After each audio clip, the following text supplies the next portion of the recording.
In the heart of Busan, where neon lights kissed the rain-soaked streets and secrets moved faster than money, lived Amara Johnson.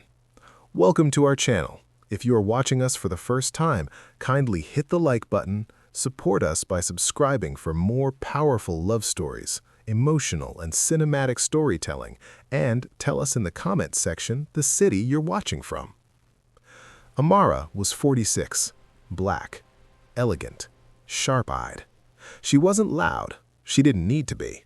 She owned a chain of logistics companies that quietly controlled shipping routes across 3 countries. To outsiders, she was just another foreign investor. To insiders, she was the backbone of several underground supply chains. But there was something no one in that city knew. Amara was pregnant, and the father was one of the most dangerous men in South Korea, though he was not from there. Kang Min-jae was 31, young, ruthless, brilliant. He had inherited a fractured criminal empire and rebuilt it in 5 years. His enemies vanished. His allies feared him. The media called him a business prodigy. The streets called him Ghost King, because by the time you realized you crossed him, it was already over. When Min-jae first met Amara, he didn't see her as a threat. That was his first mistake. They met during a closed-door trade conference in Singapore. She spoke calmly. He listened politely. When she corrected him on shipping laws he thought he mastered, something shifted. Respect turned into curiosity. Curiosity into late-night meetings.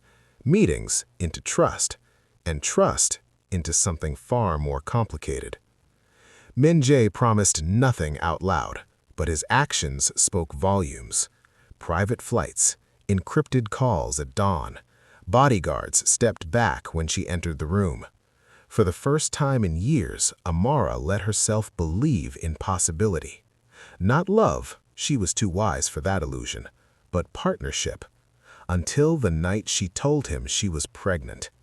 The room went silent. Min-jae didn't shout. He didn't deny it. He simply stood up and walked away. No calls, no messages, no protection. Just emptiness. 3 weeks later, Amara's warehouse in Incheon burned down. 2 days after that, her accounts were frozen. Then came the message.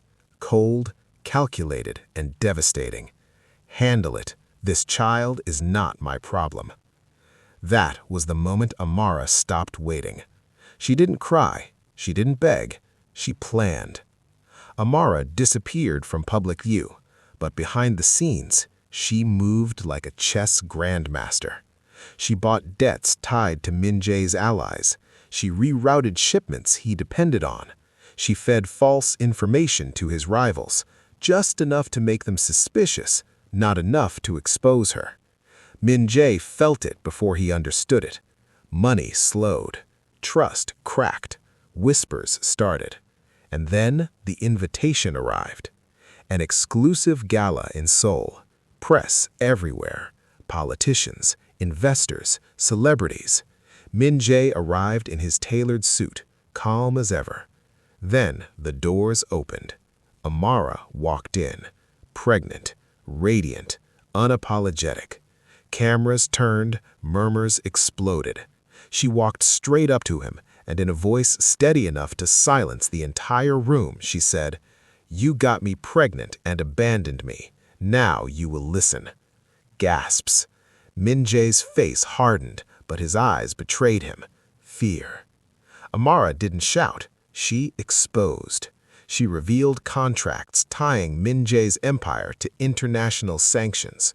She handed journalists evidence of shell companies, bribes, and murders disguised as accidents. She showed proof that his empire survived because of her logistics network.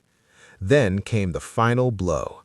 "This child you rejected," she said, resting a hand on her stomach, "is the heir to everything you're about to lose." Police sirens wailed outside. Min-jae understood too late.